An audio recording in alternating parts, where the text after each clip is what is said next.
Thank you for joining us. And Betsey Bradley. Hello. We're very happy to have you with us today for our second webinar in the Supporting Your Learner in Remote Learning series. Please note we will be recording this webinar, and your continued participation at this point is your consent to be recorded.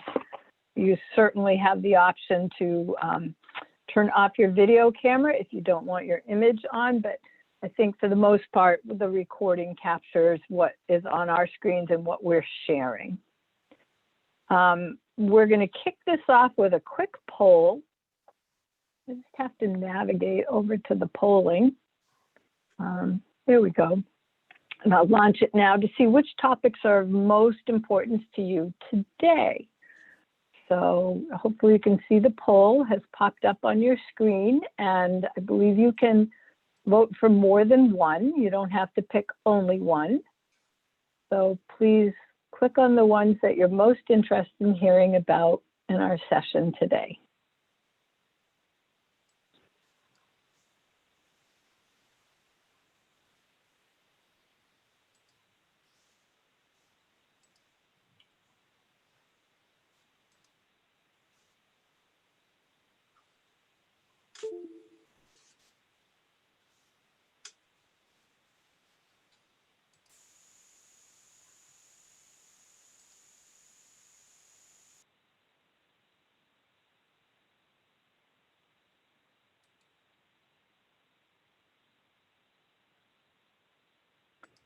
Okay, if I remember correctly, oh, we've got a couple more people. We'll wait just another minute or two. If anybody else wants to join the poll and vote. Great. So you can see there's a lot of interest across the board, and the winners are addressing student challenges and supporting student engagement, but really close behind that, or with that, I would really say, because it's not so much a horse race as it is a collaboration here, is increasing student success. And certainly when we're supporting student engagement and addressing student challenges, our goal is to increase student success. We have built-in opportunities to address several of these things, and most importantly, opportunities for you to hear from each other through some shared documents. So we're really glad to have you here. And with this information, actually, Betsey, will you take a screenshot of the poll for me before we move on so we can have that for folks afterward? I can't hear you because you're muted. There's so many things to... The poll didn't show up on my side. It didn't show up at all. That's not fair. All right. Well, we'll just know that we were interested in these things and we'll move on. Thank you. Okay. Oh, I didn't share results. That's why I left the poll open. I have to share results. So there, hopefully now you can see the results. I was telling them to you, but that wasn't as helpful as being able to see them at the same time. Still can't see it, Betsey? I can't, no. All right, well, that's okay. Other people can, and we've got the results. We're good. Yep. Thank you. So now I just have to make it stop. Okay. The NeuroDevelopmental Framework is a conceptual framework and a vocabulary, most importantly, something you can use all the time to describe learners and learning. Excuse me. And our goal is for that way of thinking and interacting with students to become a habit of mind. Excuse me.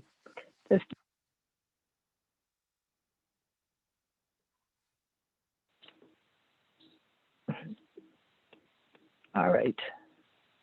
So at the center of our NDFL work are the premises that, first of all, learning is just what the brain does. It's what we do all the time, and that we are each and every one of us good learners. And that's really important for us to understand that that's the premise for the work that we're going to be talking about today. We have 4 guiding principles. And the first is that we're all learners with aspirations and passions which deserve to be supported in every way possible. Learning changes lives by helping us develop the will, knowledge, and skill and capacity to achieve our aspirations. Learning needs to happen in different ways, so we use various strengths and resources to engage with the world around us. And learning empowers us to co-create our public world and to shape the decisions that impact our lives. We operationalize these guiding principles through our 5 actions, which include inspiring optimism in the face of learning challenges, discovering and treasuring unique learning profiles, eliminating humiliation, blaming, and labeling of students, empowering students to find success, and leveraging strengths and affinities.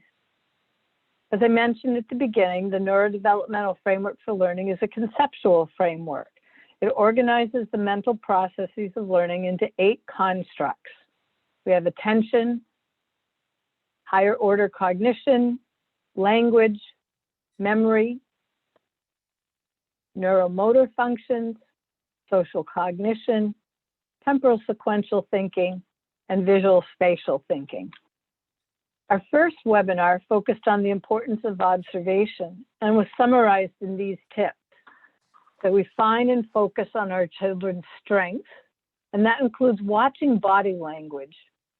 We ask questions. Don't tell our own story, but rather pay attention to what we're seeing and ask questions about that. That we listen and we listen more. Even if they're not quite ready to describe what they need, we can ask questions to help them tell us what's going on. That we embark on a journey of discovery together. There's no right answer to this. And Paul is going to share with us a case study that we think really highlights and underscores the importance of observation.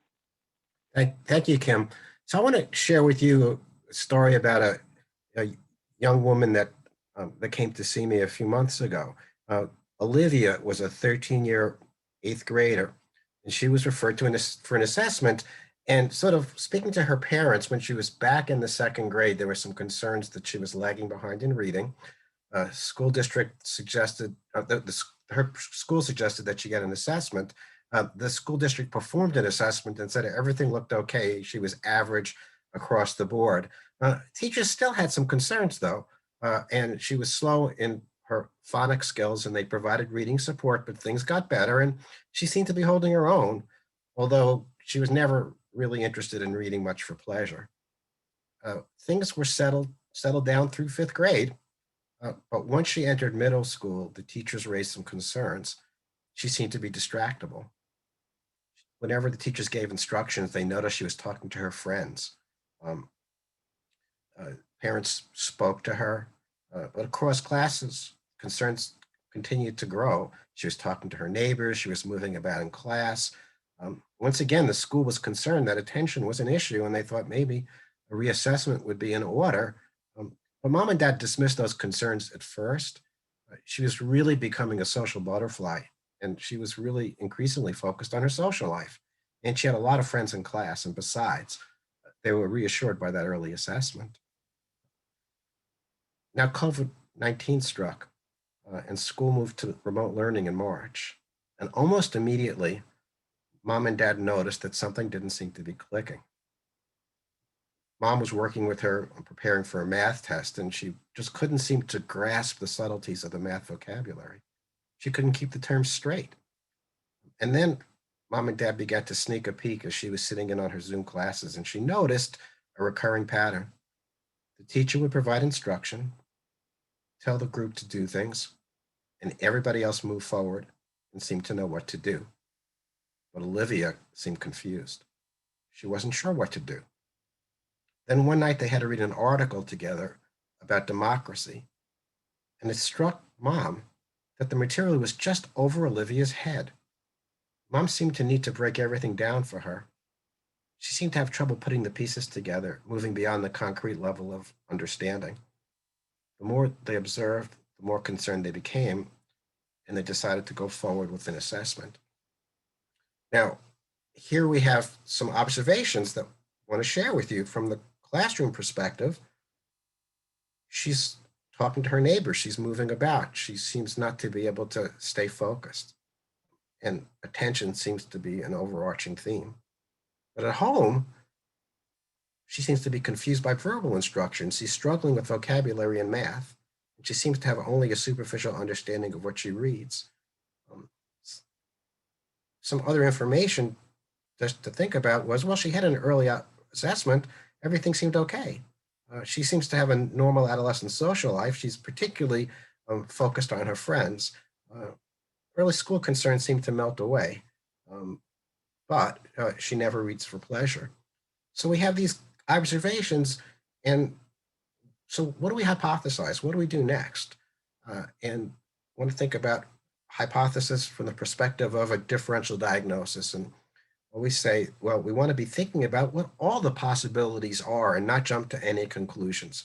So we have, on one hand, attention seems to be an issue, and focus seems to be in play, right? She's talking to her neighbors all the time and she can't seem to be sitting still. So that's one hypothesis. But we always want to be thinking about what else might be going on. And now we have another piece to the puzzle that might not have been so evident before. Receptive language. Language seems to be an issue. And what we want to be doing is realizing that it doesn't just have to be one thing. It could still be both. But we always want to be looking at the observations with an open mind and beginning to link those observations with a neurodevelopmental function. Today, we're going to focus on receptive language because this is a new piece of information that came into the picture. And, and it makes us wonder, was she, and I don't know if you guys are seeing that, but I'm seeing this in my patients, are kids that were able to talk to their neighbors to find out what was going on because they couldn't follow what the teacher was talking about. But now they're on their own and they can't figure out what's going on. And also, I think we want to take a moment to step back and say, okay, we have some hypotheses about what might be going on as a source of Olivia's challenges, but let's not lose sight of her strengths. We should always keep them in mind because they're going to help us derive the path to what strategies might be helpful for her. Because she does well in math and she particularly excels in geometry. She always has creative ideas and has a great memory. And when she knows it, she really knows it.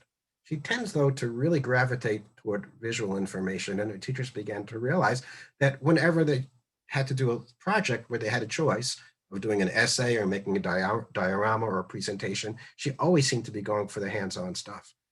And that when her parents broke things into smaller chunks and used visual cues, she seemed to get it. So we have a working hypothesis that now we want to take to the next level and say, okay, let's go to some strategies. What strategies might be helpful for somebody who seems to be struggling with receptive language, maybe attention. And an important strategy that we want to talk about today is front loading. The idea of providing some information in advance. And we've been mindful about putting strategies out here that don't cost people anything. So that's why we focus on, and there are lots of good front-loading strategies, but what we love about Khan Academy is it's available in the public domain. And the idea of front-loading means providing Olivia with a little bit of visual information to provide context so she doesn't have to create meaning in the school day solely by virtue of what the words are that she's receiving. And we think about Zoom as sort of a visual media, but we're just hearing more and more about how kids are talked at all day, and those who are struggling with language may be getting lost. So giving her some visual visualizations to preview the class helps her have a little bit of context, and also will help her focus. Other thing to consider might be providing new vocabulary words in advance, or presenting with some visual cues, just making a point of thinking about how we can infuse our instruction with multiple modalities, even as we are on Zoom, and how can we provide screen sharing or other ways to use visual supports, because it's likely that while Olivia is having a significant challenge, other kids are probably having some difficulty accessing you on Zoom as well. And some teachers we've spoken to have taken advantage of the ability to use direct messaging on Zoom to check for understanding or to provide some opportunity to support child, maybe preview a question that they're about to be asked, or give them an opportunity to not necessarily feel like they need to ask a question in front of everybody else. So key points that I wanted to sort of get to in this presentation was, number one, trust your observations. Start to think about what's working and what does it look like. Describe without judgment or attribution and keep an open mind. Now, she had a negative evaluation early on. Don't be overly deferential to previous diagnoses or conclusions. Trust what you see. Don't be afraid to generate a working hypothesis, and don't be afraid to make decisions based on that hypothesis. And then make a decision about what strategy you might want to use based on that hypothesis, but realize that it's possible that your first hypothesis may not be correct. That's okay. Because as you go through this exercise with the students you're working with, you're going to be discovering and helping them discover what works and what doesn't work and how they learn best.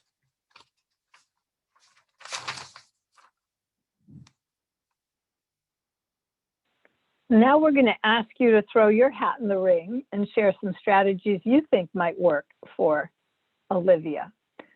Betsey's going to put this URL in the chat. It's also here on the screen.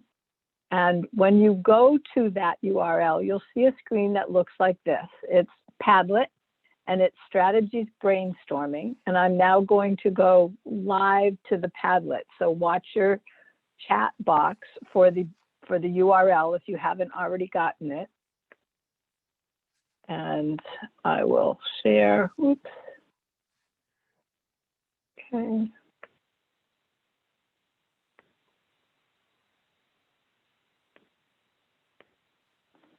So once you get to this site, all you need to do is click on the little plus down here at the bottom of the screen, and you can start putting in your own posts, your own suggestions. So one of the suggestions was to message in advance with an introduction to key content.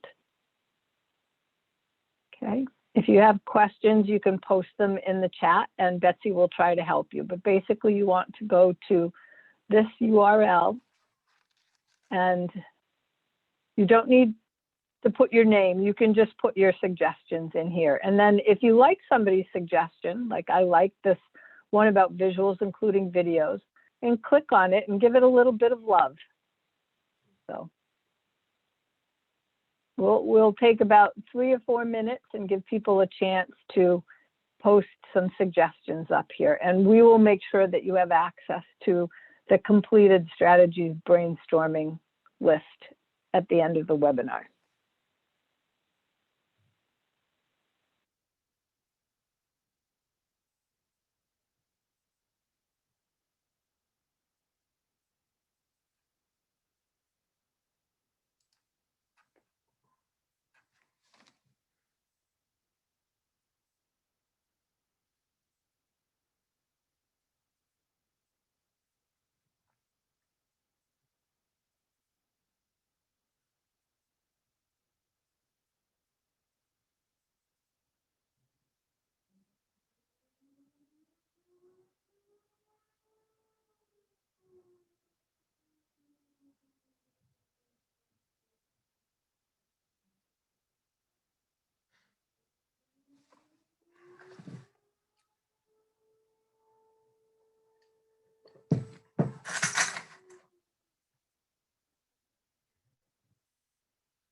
These are just phenomenal. I'm just loving watching. I just want to click the heart on all of them. I love the idea of identifying an affinity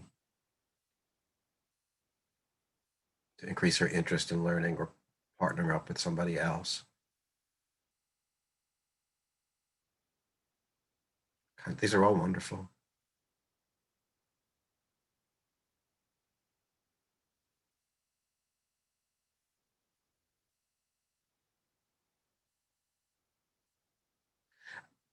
I'm looking at the one on the upper right that says, I think I would talk to her about distractions. And I think so often we forget to ask kids directly about what's going on and why she seems to be distracted. And I think that that's really a wonderful thought is, is to ask directly.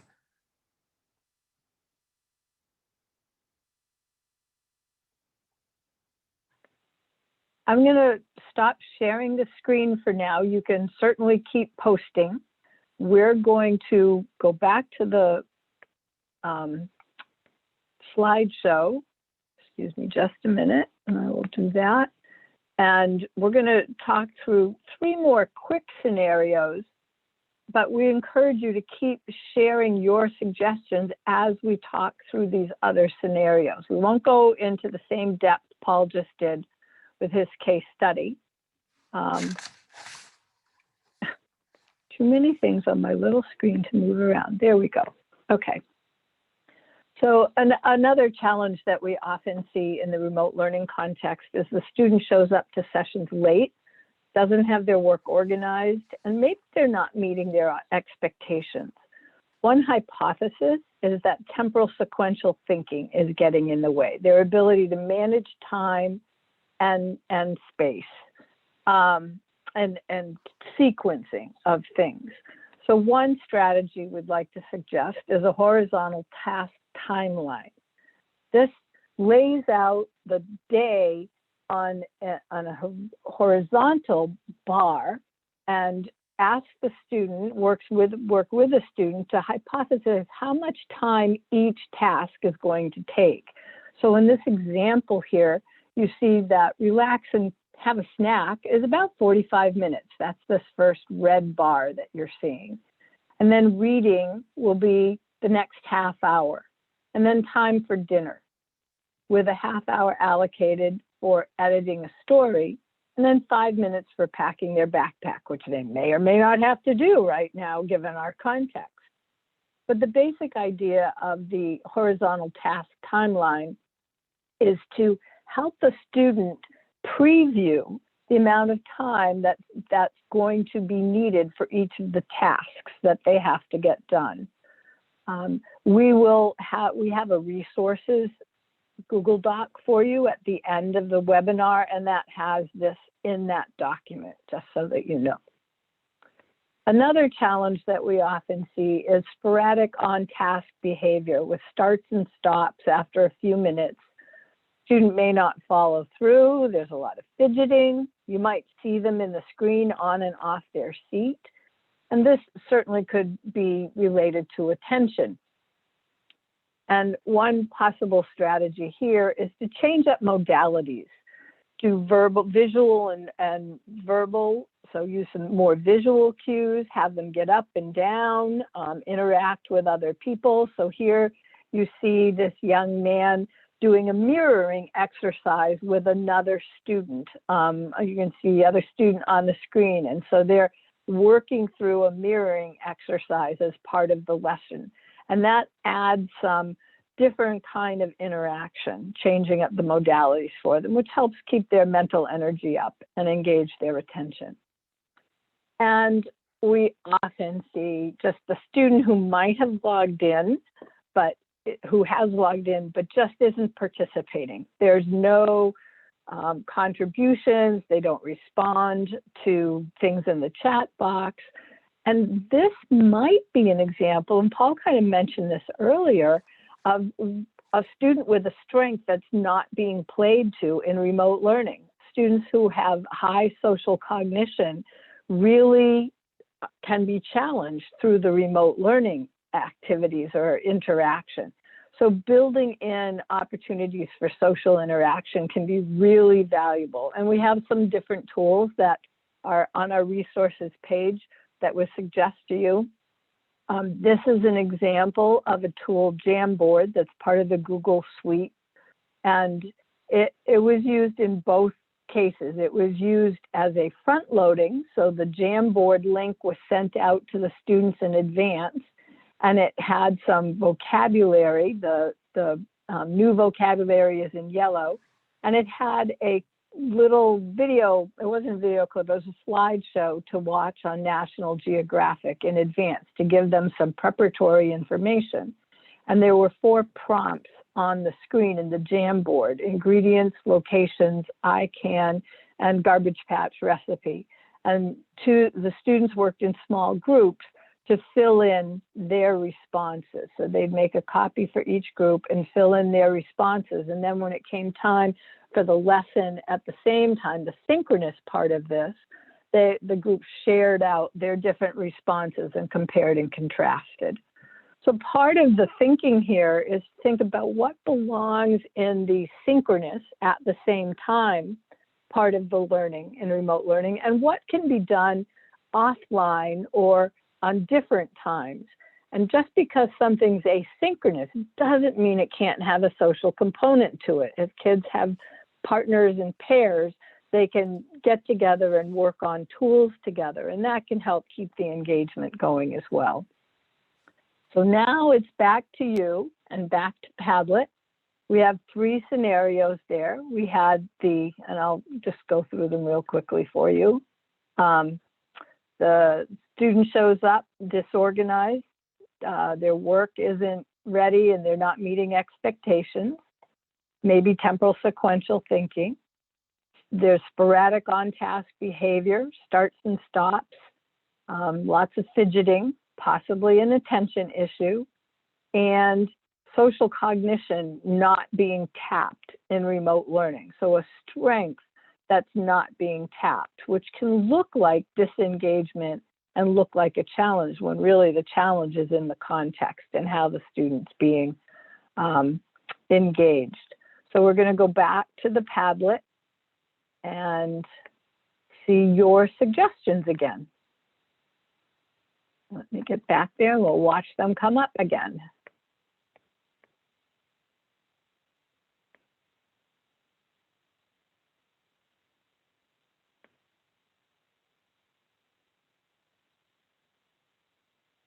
So hopefully now you're sharing for these other situations as well.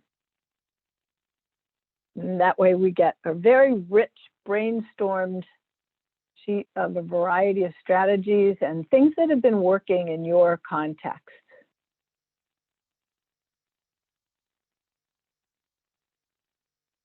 Don't forget to give each other some love on your strategies.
There are a lot of great ideas coming up here. There's nothing like working with people who are paying attention to kids and trying things and just bring a wealth of experiences and ideas together. So thank you.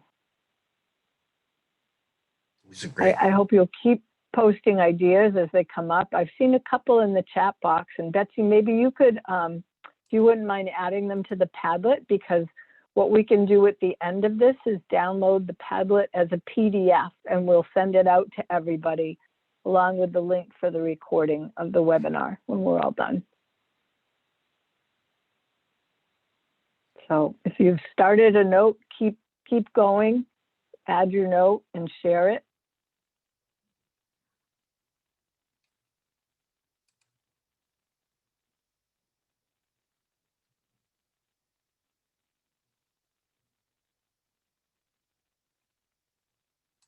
So we want to remind you or let you know, if you aren't already aware, that the Learner Sketch tool, which is online and the link is in the resources document that's coming at the end, is pre-loaded with a variety of strategies, both for dealing with challenges as well as for leveraging strengths.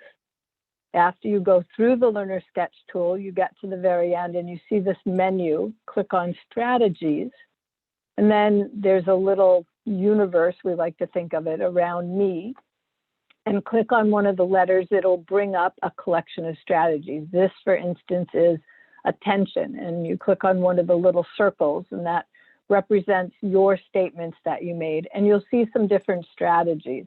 You can pin them, and they'll come up in the plan at the end. So here's keeping track of time and order, and language. Things like practice listening for chunks of information, or create a mental image or cartoon to help you understand a play on words. So there are more strategies here in the Learner Sketch tool, and we encourage you to take a look at those. Ultimately, once you have some strategies and you try them out, you've got to look at how they're working. And that brings us to the Does It Work dialogue. And Betsy's going to talk us through the Does It Work dialogue.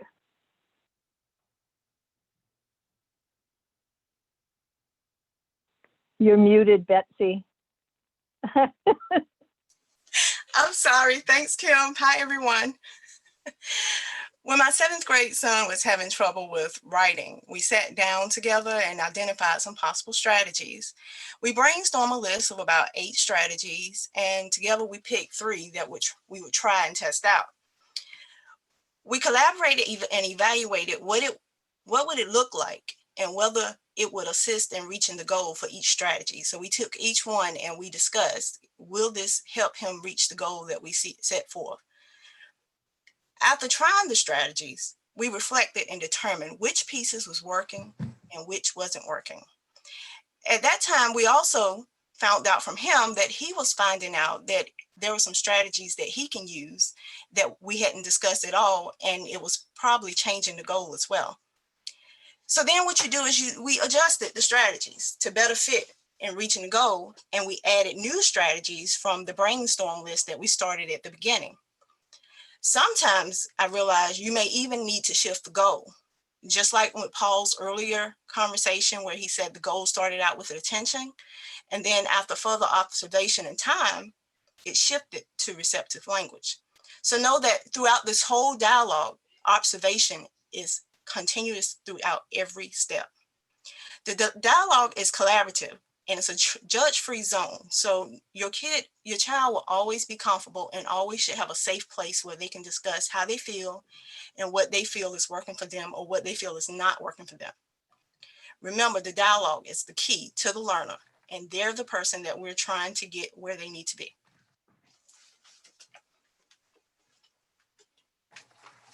Thanks, Betsy. So to summarize our key points from today, and there were a number, and we hope that you will take the opportunity to look back through the webinar afterwards.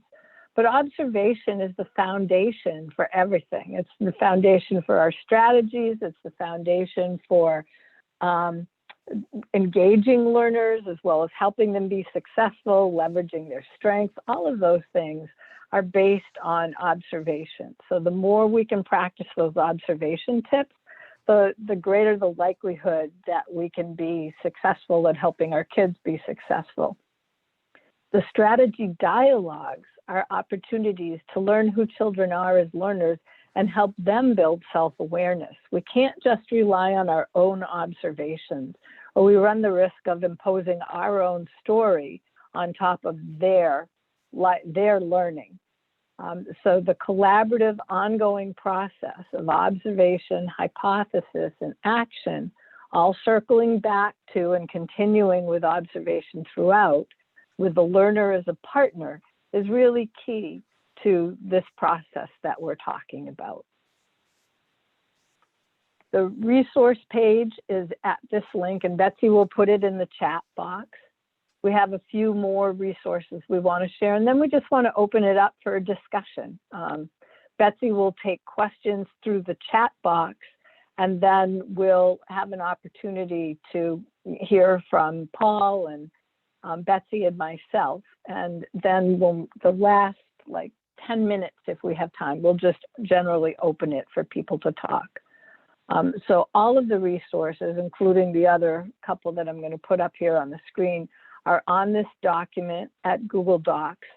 And it's just a resource document from our webinar today. It includes Jamboard and Padlet. There are some links to some articles that have games that you can access for free that can be good ways of engaging children and our learners in some interactivity. There's a link to some apps, and there's a really fascinating article of 26 nonverbal cues to use during remote learning that I found pretty interesting. So these are resources. Again, the Yellin Center resources and the Q.E.D resources are listed on this one page, the resources page. So I'll leave this up for a bit with that link, and we'll take questions and answers now, or questions that we'll try to answer.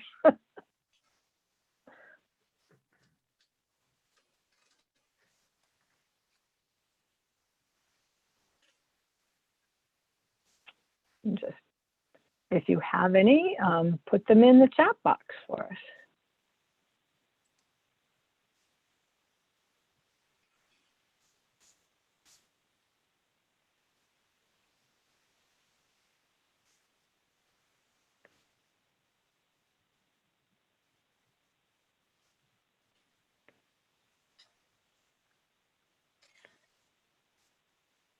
I have one.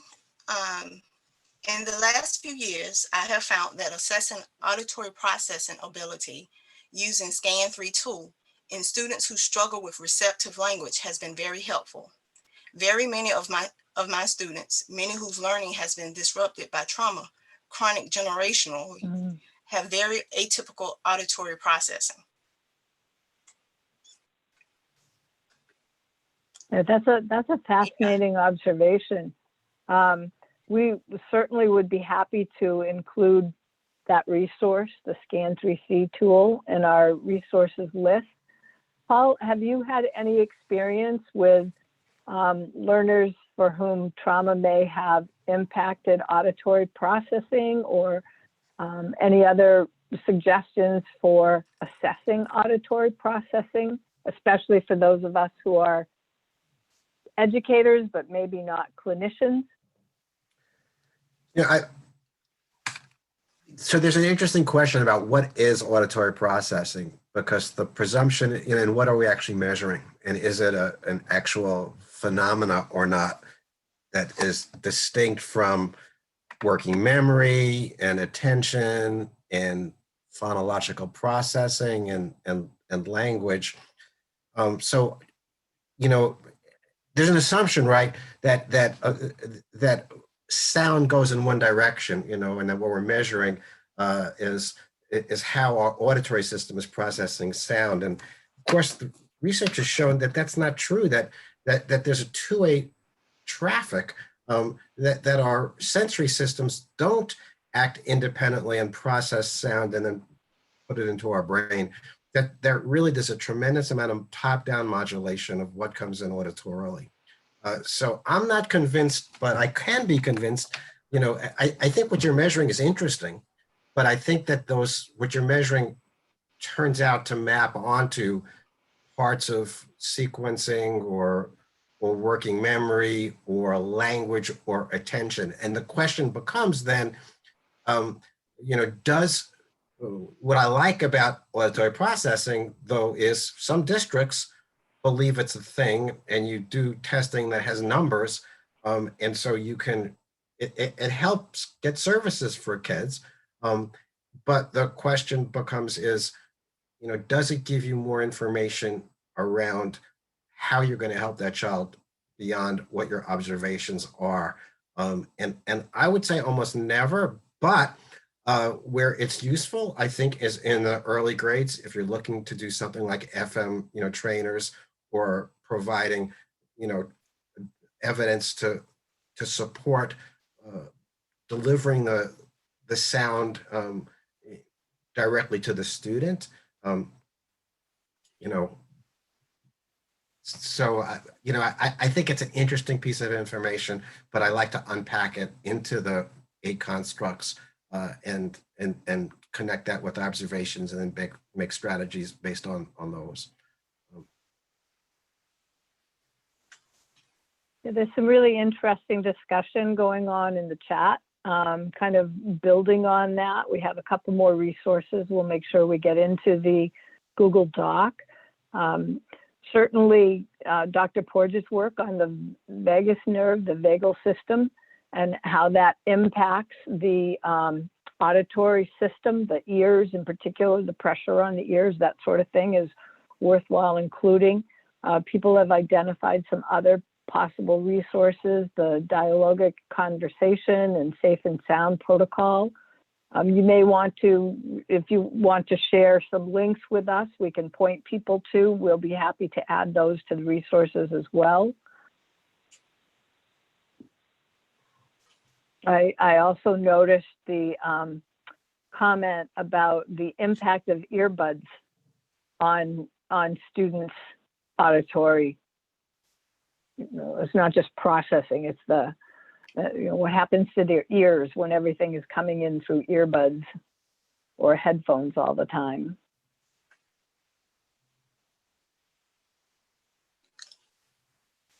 I have another question. Has anybody been able to slow down speed of delivery of commercial virtual materials? I'm not sure. Yeah, that's a great question. I know of some resources that cost money. Like Audible, you can set the speed on which you're listening. You can slow it down or speed it up. And ListenWise, I believe, is another resource that allows people to adjust that. But I'm not sure if there's something out there for, say, Khan Academy. If you're listening to Khan Academy and you want to slow that video down, I'm not sure how that might play out. Does anybody else know of any other resources for that?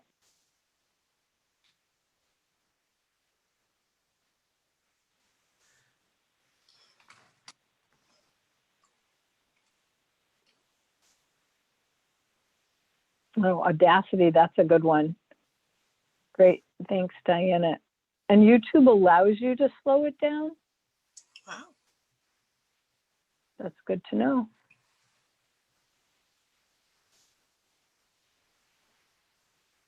And I like David's homemade webcam.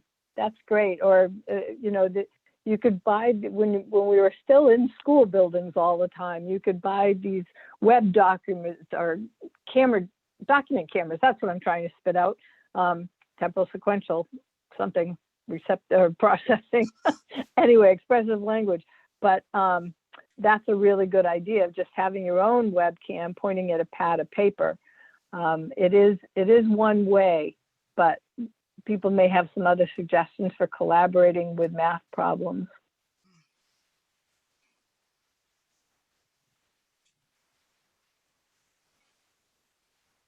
Okay, more about YouTube and speed options for Speed Watcher. Okay.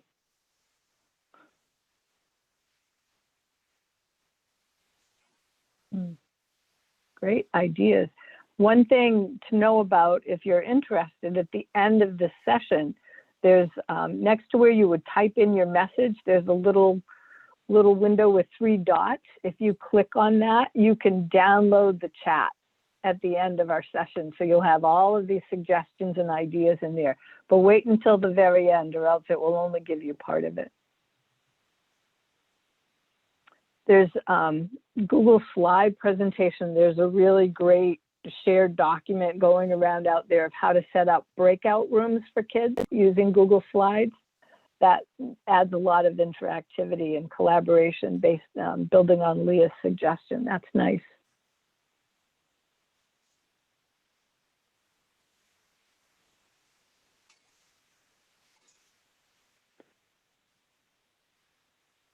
Do we have any other questions? I love all these suggestions, and we can use the rest of the time for people to share suggestions and ideas either in the chat box or in the Padlet. We can add all of the stuff to the resources page for you.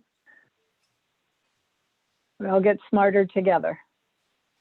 I do want to go back to a comment that was made earlier and not forget that, which is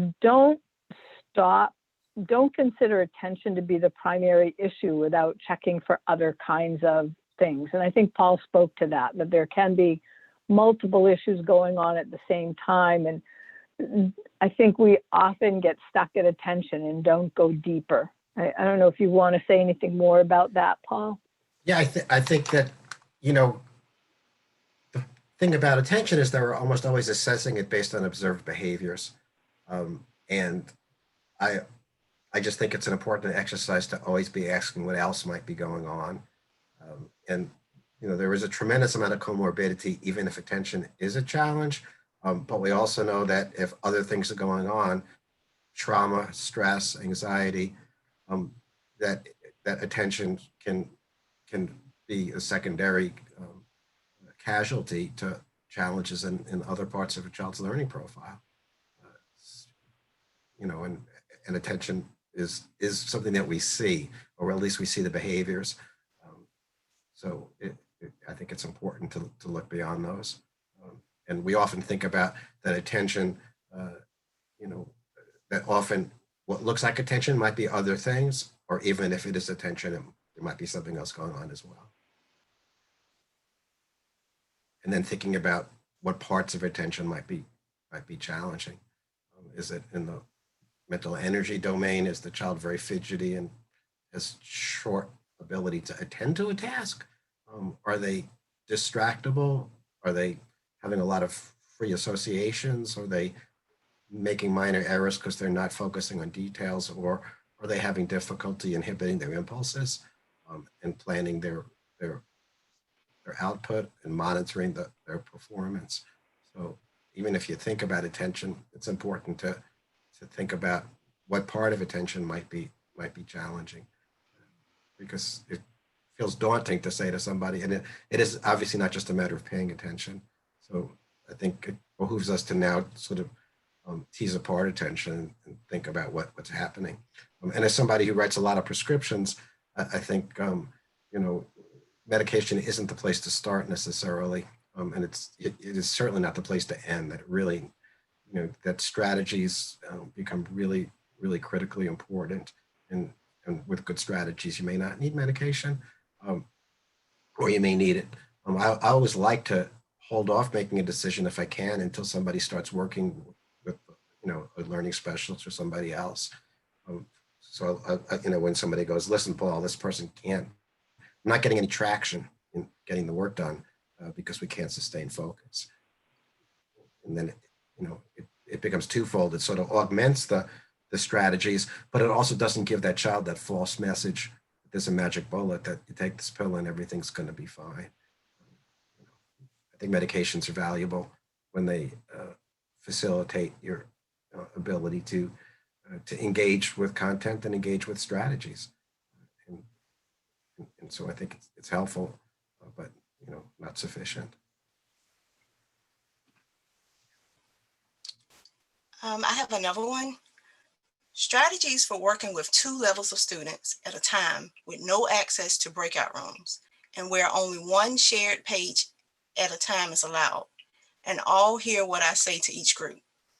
Does anyone have any strategies that can share? And I'll put it in the chat so everyone can see it.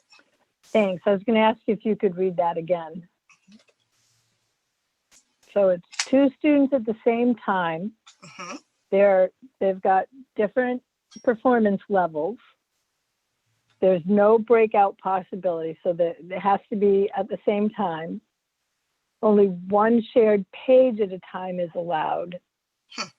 And everybody hears what's said. Oh, so it's not just 2 students, sorry, it's 2 levels, 2 groups of students or varying levels of students. Okay.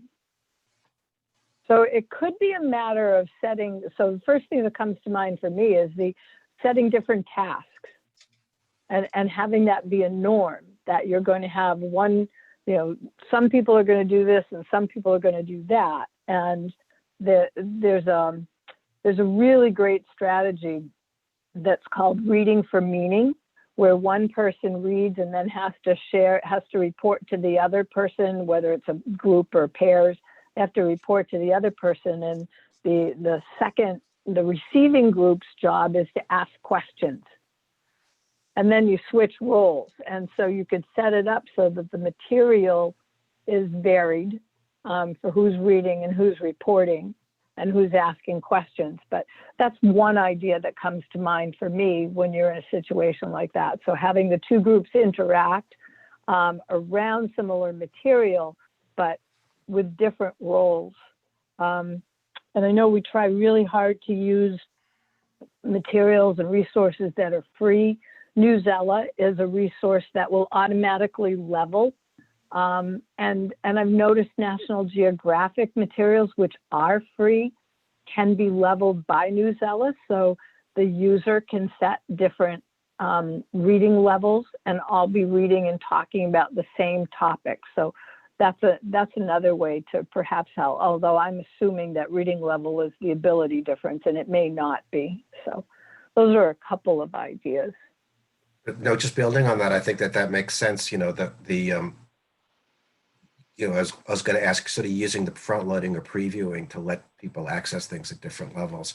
I would think of, well, first of all, James Holzhauer, who was on Jeopardy, and I guess we're all mourning Alex Trebek's loss, which is a huge loss. But I was struck that they asked him how he built his fund of knowledge, and he said that he spent a lot of time in the children's section of the library, and that he felt that he would read content at a lower lexile level. And so there were ways that, allowed students to preview the content through whatever modality or whatever lexile level, like Newsella.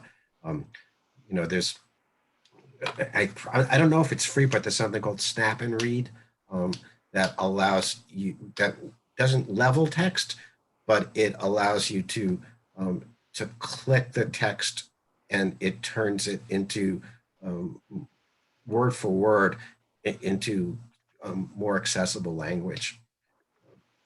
And I think it works with PDFs and all sorts of different documents. It's called a Snap and Read.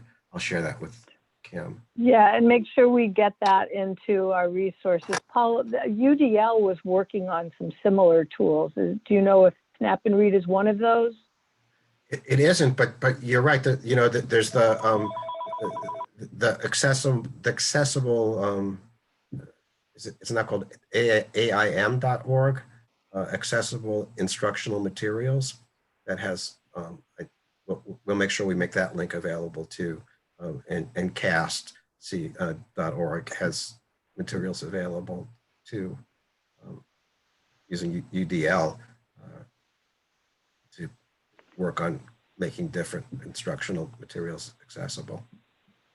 Yeah, and UDL, just in case anybody doesn't know, is Universal yes. Design for Learning. No, I did it first, so it's Universal Design for Learning. So we'll make sure we get these additional resources into the resource document for you.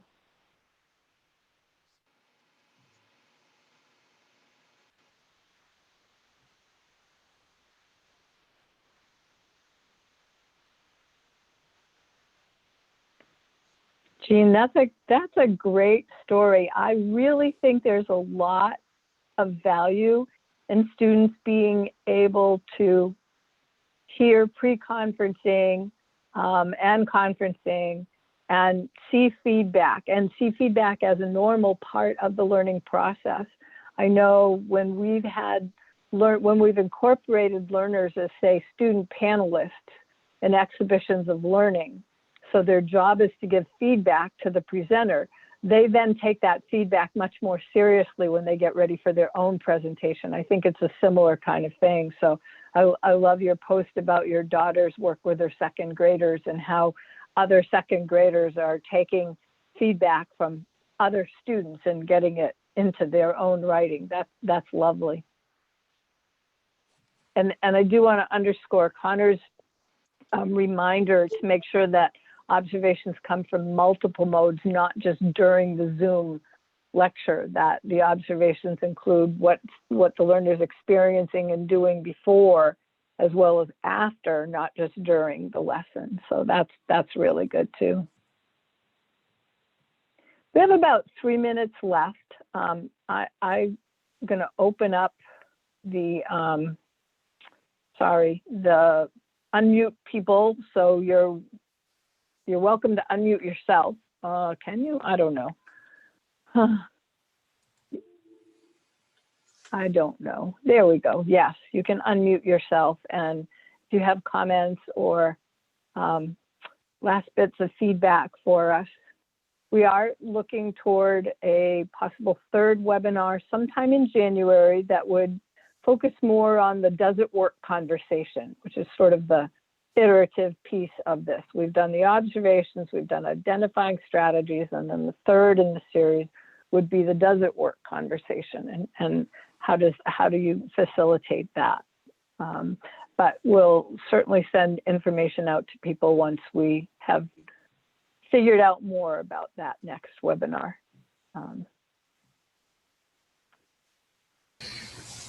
Hi, I wanted to say something about does it work? One of my professional hats has been improving efficacy in nonprofits. And there's a body of literature which is called Formative Evaluation. And as I practiced it, it basically meant that I would sit down with people at many levels in the organization, including clients, and say, what would it look like? What behaviors would we be seeing or not seeing if 3 months from now things were going better? And to make those cheap, non-invasive, non-intrusive, and frequent, it's a tremendous improvement in everybody's learning because you know what they're looking for. And also when there are many such points, it stops feeling like this is my report card. And I think that this would also enhance what Kim was just mentioning, which somebody else spoke about, which is getting people to the point where they think that feedback is useful and interesting and not sort of just a polite way of slapping somebody.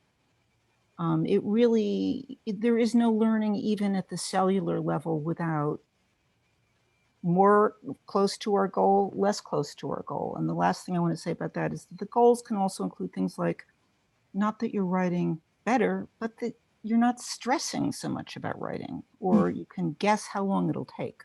Anyway, thank you so much, everybody. Thank you for that. Writing could even become joyful. Who knows? I just wanted to say thank you for this. This is Noelani Pereira. I'm a parent, but I'm also a clinician. So I work in an integrated care pediatric community in Hawaii. And so there's so many resources that you've shared here that can help me, not just in my work, but my daughter also really struggles with a lot of receptive learning. So the presentation today, I really appreciate, because then when we have a really great school team that's collaborating, it's a new school for her. She's in the 7th grade. And so you guys have just provided on so many trajectories, valuable and less invasive and stressful kind of interventions for instructors as well as parents. So just thank you so much. Really appreciate it. Thank you so much. Great. Well, our next step will be to send out a survey for you to let us know how we did. And we'll follow that up with the resources, the recording, the link to the resource page. And before we do that, we'll get all these many wonderful resources added. We are able to print a PDF of the Padlet, so we'll be able to attach that as well. So thank you very, very much for joining us. Thank you for all you do to help every learner be valued and know that they are already good learners. And we wish you the best in these holidays ahead. Thank you. Thank you. Thank you all. Thank you. Thank you.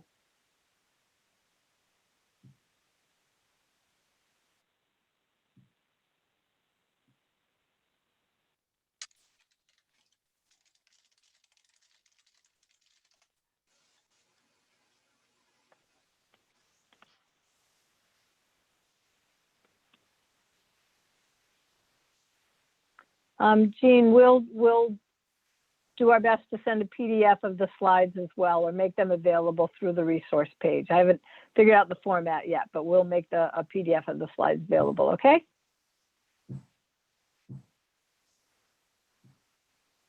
Thanks. And Betsy, I took a screenshot of the poll and I sent it to you. Awesome. Um, Thank you. Oh, thanks. That's great. Least I could do. I couldn't open my video because I have my workout clothes on, but I was listening. I see Inspiration. Keith working out in the background. Tell Carrie thank Yeah, you he's for her doing vicarious onto the Georgia. contribution. Yeah, I was a little torn because at some point with that question, at some point you say no. Like at some point you say, we can't do what you're asking.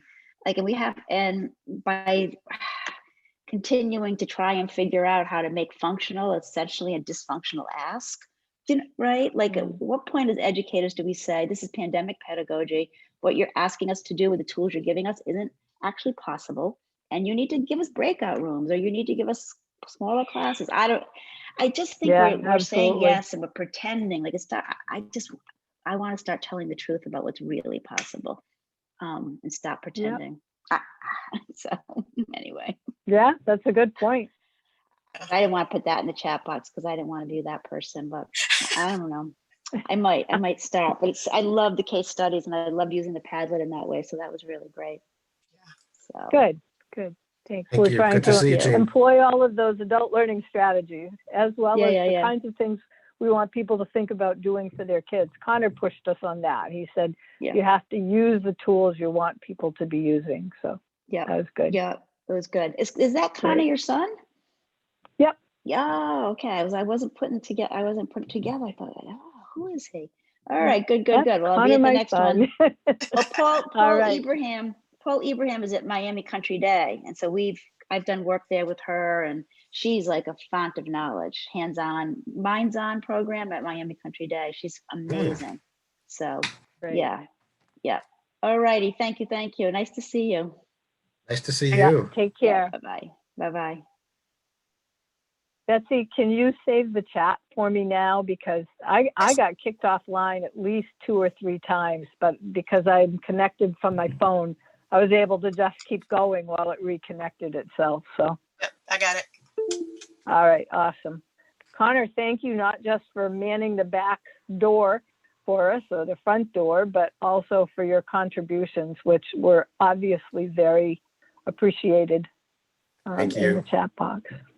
So I think this went really well, folks. It's great. Thank you. It's such a joy to work with you guys. Thank you. Yeah. Trying to think if there's anything else we need to do before we get off. Some point in the next month or so, let's try to find a date. I'm thinking later January at this point. I'm like, yeah. The last month has been an emotional roller coaster for everybody. Yeah. Let's stop the recording, Betsy. Oh, yes.